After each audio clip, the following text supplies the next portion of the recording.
Welcome to Romance Files. Please like this video and subscribe to Romance Files. Let's begin. Life doesn't prepare you for moments when everything you believed collapses in an instant. I thought betrayal was something that happened to other people, to couples who had grown apart, but not to us, not to me and Samantha.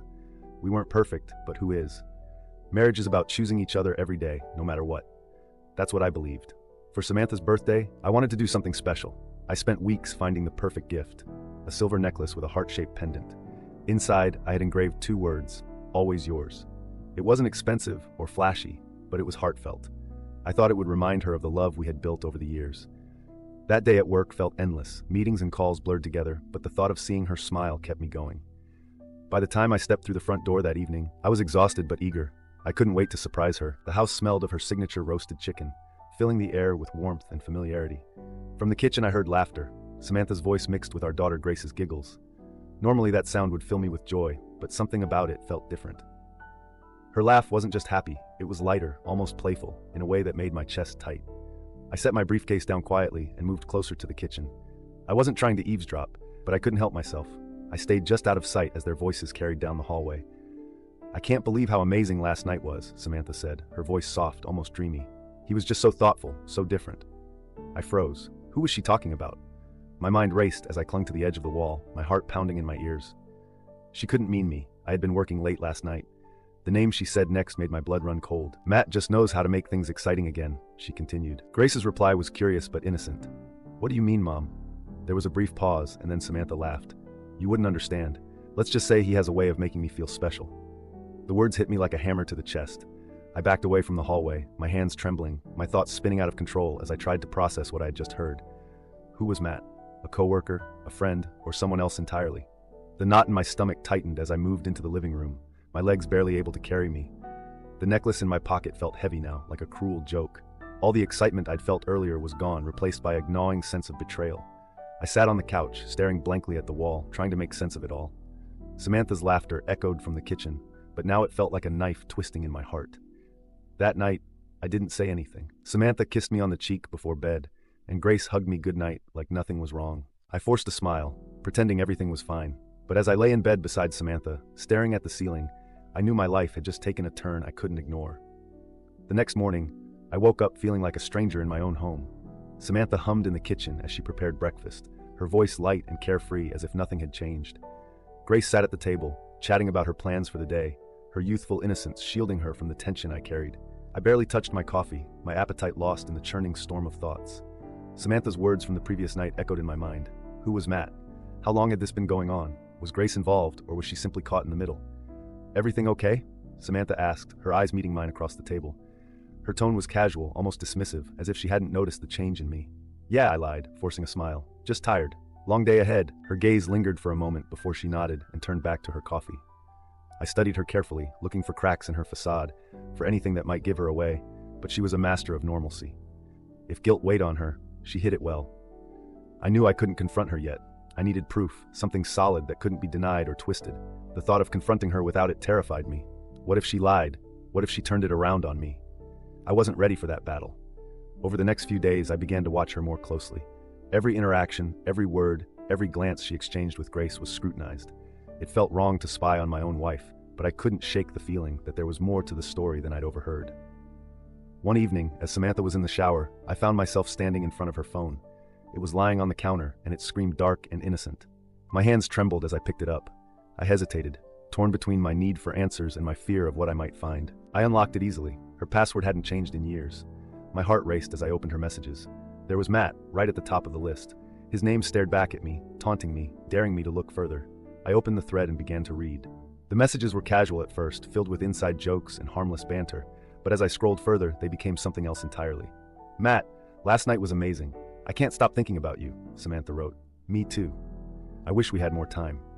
My stomach churned as I read the words. Each message felt like a dagger twisting deeper into my chest. I took screenshots, saving them as evidence. This wasn't just a misunderstanding. This was real. The following evening, I sat in the living room, the screenshots burning a hole in my phone. Samantha was in the kitchen, humming as she cleaned up after dinner. Grace had gone to her room to work on her homework, leaving the house eerily quiet. "Samantha," I called out, my voice steady but cold. "We need to talk." She froze for a moment before turning to face me. "What's wrong?" she asked, wiping her hands on a dish towel. Her smile was cautious, like she could sense the shift in the air. I held up my phone, the messages displayed on the screen. "Who's Matt?" Her face paled, and she took a step back. "Tom, I can explain." "Don't," I interrupted, my voice sharp. "I've read the messages, I've seen everything. Don't insult me by lying." Her eyes filled with tears and she looked away, unable to meet my gaze. "It's not what you think," she whispered. "Then tell me what it is," I demanded, "because from where I'm standing it looks like you've been seeing someone else behind my back." She hesitated, her hands trembling as she clutched the dish towel. "I never meant for it to happen," she said finally, her voice barely audible. It just happened." Her words felt like a slap in the face. "It just happened?" I repeated, my anger boiling over. "You don't accidentally fall into an affair, Samantha. You made a choice. You betrayed me." She broke down then, sinking into a chair as sobs racked her body. I watched her, my heart a mess of anger, pain, and disbelief. The woman I had loved, trusted, and built a life with had become a stranger before my eyes. In the days that followed, the house felt like a war zone. Samantha and I barely spoke. The tension between us was thick enough to suffocate. Grace noticed the change. Her once bright demeanor was clouded with worry. One evening, I found her sitting on her bed, staring at her hands. She looked up when I knocked on the door, her eyes filled with uncertainty. "Dad," she said hesitantly, "is something wrong?" I sat down beside her, my heart heavy. "Grace, I need to ask you something," I began, my voice gentle. "Do you know Matt? Has Mom mentioned him to you?" Her face paled and she looked away. "I didn't think you knew," she whispered. The weight of her words hit me like a freight train. "You knew?" I asked, my voice cracking. "Grace, why didn't you tell me?" "I didn't know what to do," she said, tears streaming down her face. "Mom said he made her happy. She said you wouldn't understand." Her words cut deeper than I thought possible. My daughter, the one person I thought I could count on, had known all along. I pulled her into a hug, her sobs shaking both of us. "It's not your fault," I told her. "You shouldn't have been put in this position. I'm so sorry." After my conversation with Grace, the weight of the situation became unbearable. I had always believed that I could protect her from the worst parts of life, that I could shield her from the pain of betrayal. But now I realized that Samantha had dragged her into this mess, forcing her to carry a secret no child should ever have to bear. The days that followed were filled with an uneasy silence. Samantha and I barely spoke, and when we did, it was curt and strained. Grace tried to keep the peace, but I could see the toll it was taking on her. She avoided being in the same room with both of us, retreating to her bedroom whenever the tension became too much. One evening, I decided it was time to take the next step. Samantha was in the kitchen, scrolling through her phone as if nothing had happened. I walked in and placed a manila envelope on the counter in front of her. She looked up, confusion flickering across her face. "What's this?" she asked. "Proof," I said simply. "Proof of what you've done, proof that I'm not blind or stupid." She opened the envelope, her hand shaking. Inside were the screenshots of her messages with Matt, along with the timeline I had pieced together of her late-night outings and secretive behavior. She flipped through the pages, her face growing paler with each one. "Tom," she began, her voice trembling. "I don't know what to say." "Don't say anything," I interrupted. "There's nothing you can say that will fix this. I just wanted you to see the damage you've caused." She sat down heavily, tears streaming down her face. For a moment, I almost felt sorry for her, but then I remembered the pain she had caused, the trust she had shattered, and the anger came rushing back. "I'm filing for divorce," I said, my voice firm. "I've already spoken to a lawyer. I'll do whatever it takes to make sure Grace comes out of this unscathed." Samantha looked up at me, her eyes wide with shock. "Tom, please don't do this. We can work through this. I made a mistake, but I still love you." Her words felt hollow, like an echo in an empty room. "You don't destroy someone you love," I said quietly. "You don't lie to them, betray them, and drag your own child into your mess." I turned and walked out of the kitchen, leaving her sitting there with her tears and her regrets. For the first time in weeks, I felt a small sense of relief.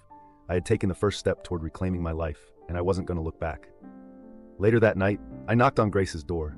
She looked up from her desk, her face tired and drawn. "Dad," she said softly, "what's going on?" I sat down on her bed, taking a deep breath before answering.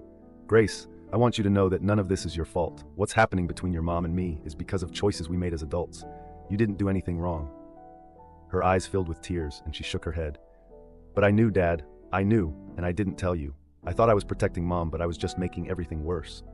I pulled her into a hug, holding her tightly as she sobbed into my chest. "You're a kid, Grace. You shouldn't have had to carry this. Your mom put you in an impossible position, and that's on her, not you." We stayed like that for a long time, her tears soaking my shirt as I stroked her hair. When she finally pulled back, I wiped her face and gave her a small smile. "We're going to get through this," I said. "You and me. No matter what happens, I'll always be here for you." The next morning, I reached out to Caleb. He had been my best friend for years, the one person I knew I could trust completely. When I told him everything, he listened without interrupting, his expression growing darker with each word. "This Matt guy," he said finally, "he sounds like trouble." If you want, I can help you dig into him, find out what kind of person he really is. I hesitated for a moment, but then I nodded. Do it. I need to know everything. Over the next few days, Caleb worked his connections and uncovered more than I could have imagined. Matt wasn't just some random guy Samantha had met. He had a history of getting involved with married women, using them for his own gain, and then disappearing when things got complicated. There were rumors of shady business deals, lawsuits, and even criminal investigations. Armed with this information, I met with my lawyer again. We're not just going after a divorce, I said. We're going to make sure Samantha and Matt can't hurt Grace or anyone else ever again. When I confronted Samantha with what I had learned about Matt, her reaction was a mix of shock and denial. You're lying, she said, her voice trembling. He's not like that. I handed her the file Caleb had compiled. Read it, I said. Then tell me if you still believe that. She flipped through the pages, her face growing paler with each one. When she finally looked up, her eyes were filled with tears. I didn't know, she whispered. I didn't know who he really was. Her words did little to soften my anger. You didn't care, I said. You didn't care about me, about Grace, or about what this would do to us. You let this man into our lives, and now we're paying the price. After Samantha read through the file, she sat silently, her hands trembling as they clutched the stack of papers. Her tears were steady now, but they no longer moved me. I had seen this performance before, the regret, the sorrow, but this time it felt like it was for herself, not for what she had done to us. What happens now? She finally asked, her voice barely audible. I leaned back, crossing my arms. You tell me, Samantha. What do you want? To keep pretending everything is fine? To ignore what this has done to Grace? Or do you want to face the consequences? She looked up at me, her face streaked with tears, but she didn't answer.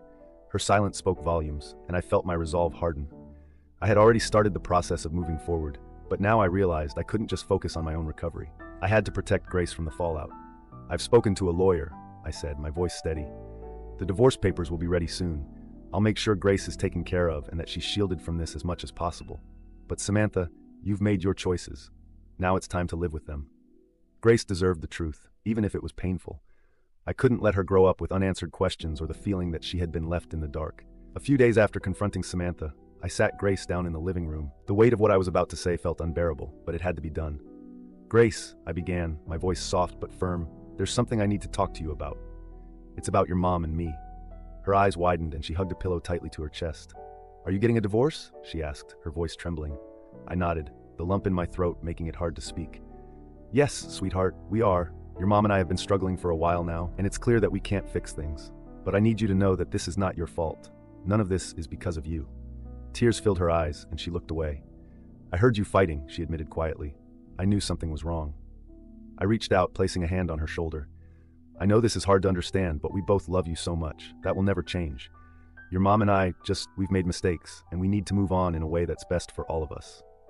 She nodded slowly, her tears spilling over as she leaned into me. I just want us to be happy again, she whispered. Samantha tried to reach out multiple times in the days that followed. She left notes on the kitchen counter, sent long text messages, and even sat outside my office door late one night, begging me to talk. But I couldn't.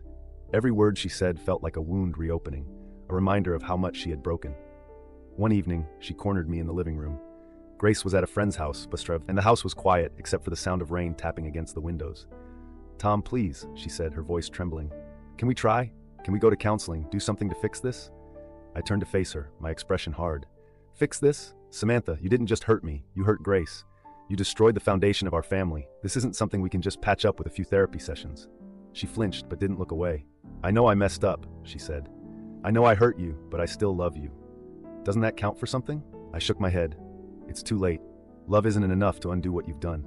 You made your choices, Samantha. Now I'm making mine. The divorce process began in earnest, and it was every bit as messy and painful as I had feared. My lawyer, a sharp and non-nonsense woman named Rebecca, guided me through every step. She advised me to stay calm, to avoid getting drawn into Samantha's emotional appeals, and to focus on protecting Grace's well-being. Samantha initially fought the terms, particularly the custody agreement. She insisted that she deserved joint custody, that she wasn't a bad mother, despite her mistakes. But Rebecca was prepared.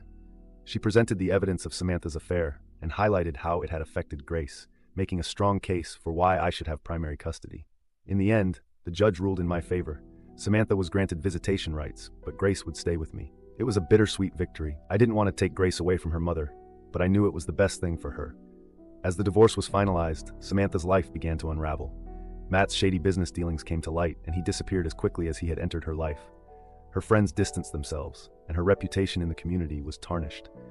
She tried to pick up the pieces, but it was clear she was struggling. Meanwhile, Grace and I began to rebuild. It wasn't easy. There were days when the weight of everything threatened to crush me, but I held on for her. I made sure she knew she was loved, that she was safe, and that we would get through this together. Months passed, and the pain began to fade, replaced by a sense of hope. Grace started smiling more. Her laughter returned, filling the house with warmth. I threw myself into my work, my hobbies, and my role as her father. Slowly, I began to see a future that wasn't defined by betrayal, but by resilience. One evening, as Grace and I sat on the porch watching the sunset, she turned to me and said, "I'm glad we're okay now, Dad. I'm glad we're happy." I smiled, pulling her close. "Me too, sweetheart, me too." And for the first time in what felt like forever, I believed